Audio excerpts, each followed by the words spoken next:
اس کو معلوم نہیں دروازہ کدھر ہے، وہ ہر جگہ جا کے ہاتھ لگاتا ہے کہ کہیں میری مشکل آسان ہو جائے، مگر اس کی مشکل آسان نہیں ہوگی، کیونکہ وہ اصحاب الناروں میں سے ہے، ان دوزخیوں میں سے ہے کہ جس نے خدا تعالیٰ سے منہ پھرا لیا، پیٹ کر دی خدا کی طرف اور اپنی مرضی سے چلنے لگ گیا اور وہ دکھوں میں پڑ گیا۔ اس کا کوئی ہاتھ پکڑنے والا نہیں۔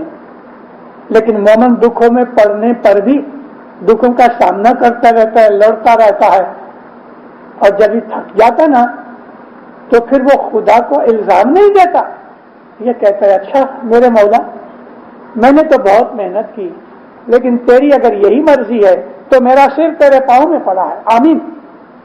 خدا دیکھتا ہے اچھا اس نے سب کچھ میرے پہ چھوڑ دیا، خدا اس کی مشکلیں آسان کرتا ہے۔ مولا کانگو گئے 63 کی سال میں،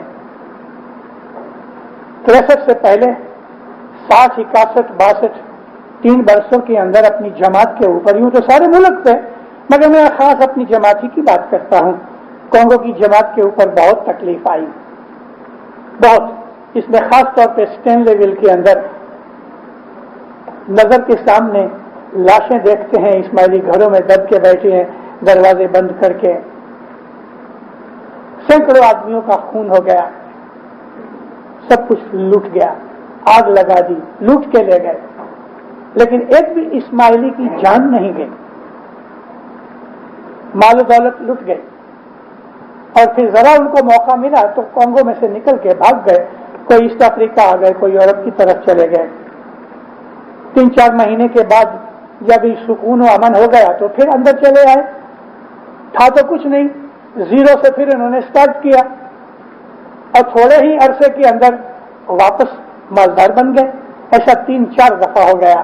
مولانا حاضر امام گئے ادھر 63 میں، کانگو کا فرمان پڑھتے ہیں بہت دفعہ جماعت خانے میں، بابا فرمایا اگر تمہارا ایمان مضبوط ہے تو کبھی 100 دفعہ بھی تم نیچے گر پڑو گے، اکنامیکلی یعنی دنیا کے بیپار اور پیسے کے حساب سے، اقتصادی طور پہ مولا فرمایا کبھی تم 100 دفعہ بھی نیچے گر جاؤ گے لیکن تم کو ایمان کی قوت پھر اٹھا دے گی، زمین دوز نہیں ہونے دے گی۔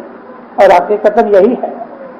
ہم اسماعیلیوں کی ہسٹری اس قسم کے تمام بہادر کے کارناموں سے بھری پڑی ہے۔ ہم اسماعیلیوں نے بڑے بڑے دکھ اٹھائے ہیں، بڑے بڑے دکھ، اور ان دکھوں کو ہم انہیں اس طرح سے پیا جیسے پانی پیتے ہیں۔ ہم نے ان دکھوں کو کچھ سمجھا بھی نہیں۔ مولانا امام سلطان محمد شاہ صلوات اللہ علیہ کا ایک فرمان ہے، مولا فرمایا کہ علی کے عاشقوں کو بڑے ظلموں کا سامنا کرنا پڑا اور وہ اس بہادری کے ساتھ رہتے تھے کہ اگر گردن اڑ جاتی تھی تو وہ یوں سمجھتے تھے کہ جیسے پگڑی گر گئی، یعنی گردن ماری گئی، موت کو ایسی معمولی چیز سمجھتے تھے کہ جیسے پگڑی گر گئی اٹھا کے پھر پہن لی۔ اس آسانی کے ساتھ موت کو قبول کرنا یہ ایمانداروں کی نشانی ہے۔ ہماری ہسٹری کے اندر ایسے کتنے ہی واقعات، کربلا کا واقعہ لے لو، ان 72 شہیدوں نے بڑی بہادری دکھائی۔ امام تو خیر امام ہے ہی، وہ تو زمین چیر کے اندر سے پانی نکال سکتا ہے مگر پھر بھی بھوکا پیاسا رہا۔ یہ قوت دینے کے لیے، اپنے مومنوں کو قوت دینے کے لیے، امام حسین نے بھی پانی نہیں پیا، اگر وہ چاہتے تو صرف پاؤں کی ٹھوکر سے زمین سے ایک چشمہ پھوٹ پڑے، لیکن ان بہادروں نے اپنے امام کے اوپر جانیں دیں۔ کہاں 72 جنے کہ 100 جنے، کہاں ابن سعد کا 30,000 کا لشکر، ہے کوئی کمپیریزن؟